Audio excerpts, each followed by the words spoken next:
Hello, bienvenue dans ce 34e épisode de podcast Élève-toi, Mindset Entrepreneur. Aujourd'hui, je vais te parler de persévérance, de se perdre en chemin aussi. C'est un sujet que j'aime beaucoup aborder parce que c'est un sujet qui est tellement présent dans la vie, de se perdre en chemin. Et je me suis souvent perdue en chemin. Et ce qui est génial quand on se perd en chemin, c'est qu'on finit toujours par retrouver une lumière, on finit toujours par retrouver quelque chose d'encore plus beau, je trouve.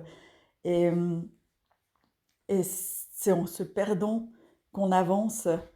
Et du moment qu'on sait où on va, qu'on sait pourquoi on fait les choses, on arrivera toujours à trouver un chemin. On arrivera toujours à trouver un chemin et on aura toujours la persévérance parce qu'on saura où on va et quand on sait où on va, on a envie d'y aller. Et même si des fois on fait des détours dans nos chemins, dans notre chemin, dans nos chemins, on avance, on avance, on avance. Et parfois c'est un peu décourageant. Des fois c'est décourageant parce qu'on a l'impression de mettre plein de choses en place, de ne pas avancer, du moins de ne pas avancer aussi vite que ce qu'on aurait envie. Et l'impatience, ça c'est aussi un grand sujet.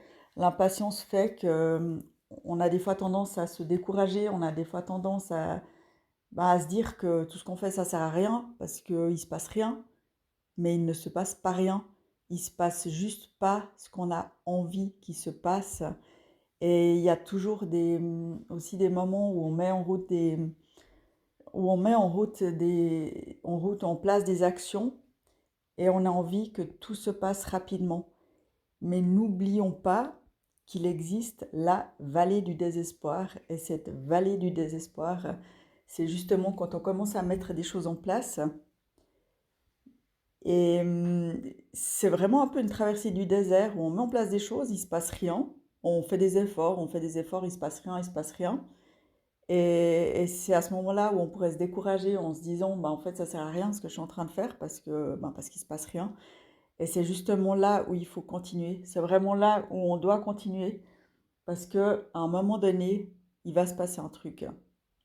On va sortir de notre traversée du désert, de cette traversée du désespoir, et d'un coup, pouf, ça va remonter et il va se passer un truc. Et c'est ça qui est beau. Et c'est ça que vraiment j'ai envie que vous n'oubliez pas, c'est qu'à un moment donné, vos efforts, ils vont servir à quelque chose. Ils vont servir à quelque chose. Vraiment, vraiment, vraiment.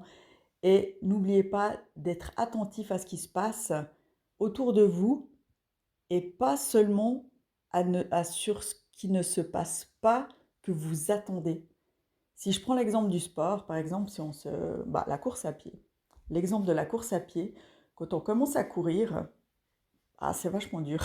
C'est vachement dur parce qu'on n'a pas le cardio, parce qu'on a mal aux jambes et on a l'impression qu'on n'avance pas et on a l'impression que c'est vraiment dur. Oui, c'est difficile de se mettre à courir parce que voilà, il y a le cardio qu'il faut travailler, il y a la musculation aussi. Et on a tout de suite envie de savoir, d'avoir, d'arriver à courir 5 km ou 10 km. On a tout de suite envie de ça. Et on oublie qu'il y a des petits pas à faire avant et qu'au début, on commence par peut-être courir 1 minute. Et on se dit, mais 1 minute, c'est rien du tout, ça sert à rien, c'est nul, je n'y arriverai jamais et tout. Et c'est vraiment en faisant ces petits pas petit à petit qu'on va, qu'on va progresser. Et c'est vraiment de se raccrocher sur ces petites choses qui se passent et pas sur j'arrive pas à courir 5 km. Ça peut peut-être prendre 1 mois, 2 mois avant d'arriver à courir 5 km. Mais avant ça, vous allez réussir à courir 1 minute, à courir 2 minutes, à courir 3 minutes et ainsi de suite. Et, et c'est clair que si vous vous focalisez sur les 5 km et vous allez toujours avoir l'impression que vous n'allez pas y arriver, que vous n'y arrivez pas, que vous êtes nul, que vous avancez pas, mais si vous vous focalisez sur ce qui se passe en ce moment, et même en regardant en arrière le chemin parcouru, quand vous êtes en train de courir 3 minutes, au lieu de vous dire j'arrive pas à courir 5 km, j'y arriverai jamais, regardez juste un petit coup en arrière et dites-vous, il y a quelques semaines ou il y a quelques jours, je courais 1 minute et je n'arrivais pas à faire plus. Et quand on regarde vraiment ce qui se passe réellement et pas ce qu'on a envie qui devrait se passer selon nous, c'est complètement différent et c'est là qu'on voit qu'on avance. C'est vraiment là qu'on avance, qu'on voit l'avancée, le chemin qu'on est en train de faire. Et parfois, c'est aussi de se faire aider. Quand on stagne trop longtemps, ben c'est là où on peut se dire aussi, ah ben peut-être que ce serait bien que je me fasse aider par quelqu'un qui a déjà fait ce chemin et qui pourra m'aider, qui pourra me donner des astuces en sachant que chaque chemin est différent, que chaque personne va vivre un chemin différent et que chaque personne a des besoins et un fonctionnement différent et que même moi, si je vous donne des conseils sur, par exemple, au niveau sportif, entre ce qui a fonctionné sur moi et ce qui va fonctionner sur vous, ça sera déjà différent. Au niveau entrepreneurial aussi, ce qui fonctionne sur mon entreprise va peut-être pas forcément tout fonctionner sur votre entreprise. Après, il y a des bases qui sont quand même de base et qui fonctionnent pour tout le monde. Il y a une base qui, voilà, qui est, j'ai envie de dire, qui est une base pour tout le monde. Et une fois qu'on a cette base, après, on peut mettre des petites fioritures autour qui va vraiment de personnaliser. Et si je reprends la course à pied, moi, la course à pied, ben, c'est 3 séances par semaine. Si je me fixe un objectif de kilométrage, je ne sais pas comment dire, de course, par exemple, je sais que je vais courir 3 séances par semaine au minimum pour arriver à mon objectif, pour être bien le jour de la course, pour avoir vraiment l'impression d'avoir été bien entraîné et tout ça. Mais voilà, après, pas tout le monde fonctionne comme ça. Peut-être que d'autres personnes, ça va être 4 séances par semaine. 2 séances par semaine, ça me semble un peu peu, mais il y en a qui ont besoin de plus. Et voilà, et ça fonctionne aussi. Et, et il y en a pour perdre du poids, ça va être plus un sport qu'un autre, même si au final la base est la même. Mais après, on adapte en fonction de la personne.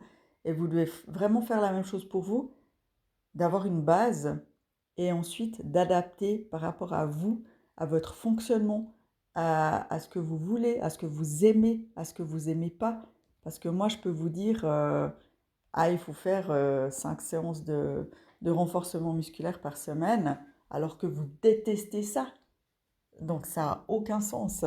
Mais par contre, peut-être que vous allez adorer courir 5 fois par semaine. Voilà. Après, bon, entre course à pied et renforcement musculaire, on n'a pas les mêmes résultats, mais tout dépend de ce qu'on recherche. Et c'est la même chose dans l'entrepreneuriat, c'est la même chose dans la vie, c'est la même chose pour plein de choses. C'est d'adapter à soi, toujours, toujours, d'avoir une base qui fonctionne et ensuite de faire des adaptations selon notre fonctionnement, selon ce qu'on n'aime pas, et du temps qu'on a à disposition, de tellement de choses autour. Et vraiment, n'oubliez pas que ce qui fonctionne pour quelqu'un d'autre ne fonctionnera peut-être pas pour vous.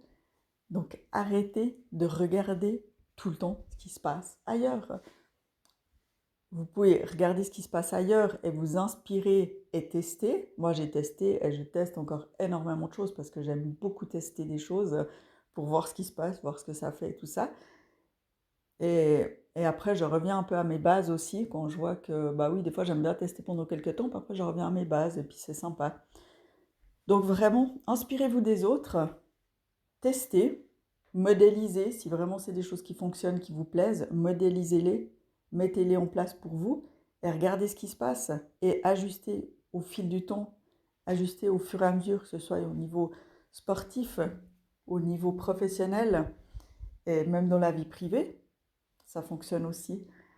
Alors voilà, personnalisez un maximum votre vie en fonction de qui vous êtes, de comment vous fonctionnez, de ce que vous aimez, de ce que vous n'aimez pas, et créez l'environnement, l'univers qui vous va, parce que sinon vous allez être pas aligné, vous allez être à contre-courant, et au bout d'un moment ça va plus aller, ça va être compliqué. Et voilà, je suis un peu partie dans tous les sens là, mais j'ai trouvé une bonne ligne, une bonne ligne à parler. Et tout ça pour dire que je parlais de persévérance et de, ouais, des fois de s'égarer sur son chemin Et vraiment, moi, je me suis égarée plein de fois et ça m'a chaque fois amenée à un endroit surprenant et auquel je ne m'y attendais pas et qui était beau aussi. Et voilà, et je pense pas qu'on se trompe de chemin et qu'on revient après en arrière.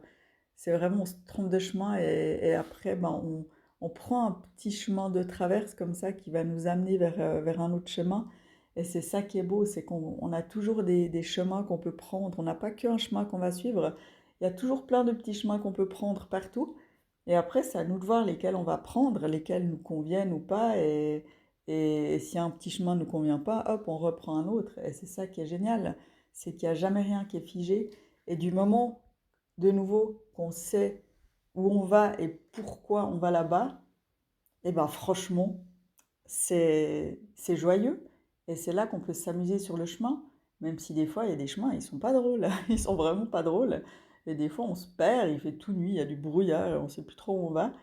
Mais voilà, je reviens aussi nouveau sur l'entourage, d'être bien entouré dans ces moments-là, soit par des personnes dans le milieu privé, ou soit au niveau professionnel, soit même professionnel, d'avoir voilà, une personne qui vous accompagne, ou d'avoir des business partners aussi, et vraiment un entourage qui vous porte, qui vous aide, qui vous soutient, et c'est vraiment précieux.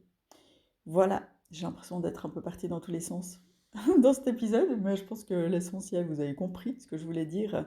J'espère que ça vous aide, que ça vous booste et que ça vous fait du bien. Et si vous avez des sujets sur lesquels vous voulez que je vienne discuter, que je vienne rebondir ou comme ça, n'hésitez pas à m'envoyer un message. Moi, c'est beaucoup sur Instagram vous pouvez m'envoyer un message privé sur Instagram ou par mail aussi, c'est égal.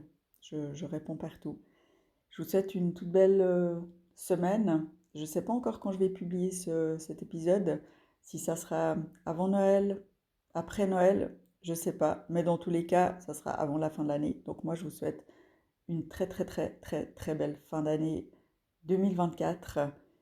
Et je me réjouis de vous retrouver en 2025. Peut-être que je ferai un épisode encore avant 2025, je ne sais pas.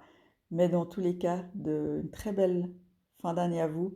N'oubliez pas de faire une petite rétrospective de ce qui s'est passé pour justement voir ce qui s'est passé et voir votre avancée et de pouvoir réajuster. Il y a peut-être des endroits où ça n'a pas été tout à fait comme vous voulez. Et bien réajustez, prenez ce moment aussi pour juste vous poser et faire des réajustements pour repartir dans une direction qui vous conviendra mieux pour 2025. Voilà, moi je vous dis à tout bientôt.